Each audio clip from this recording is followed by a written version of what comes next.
Aku Sunan. Inilah kisah aku.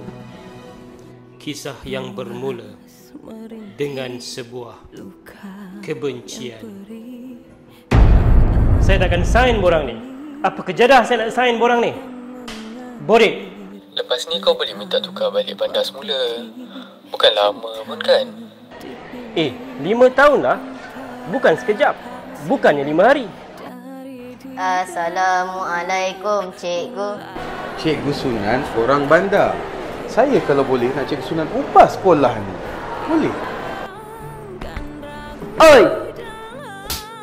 Kalau kita hidup tak ada akhlak, nak jadi apa? Kenapa kamu lambat? Perut saya terlepas. Apa ni? Batu? Kau ingat ini museum? Ini sekolah? Boleh. Hari ini kenapa pula kamu lambat? Oh, perut saya panjat pokok. Tapi kan, apa cikgu tu garang sangat lah.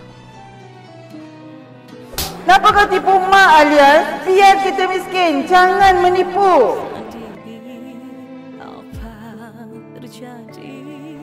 Bantulah dia, ya Allah. Macam mana awak tahu saya ni bekas guru awak?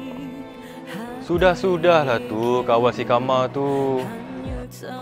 Masih lagi ke dengan cita-cita nak jadi guru?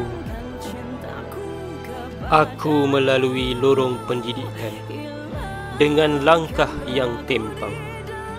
Murid-muridku inilah yang meluruskannya. Ku cepatlah sembuh.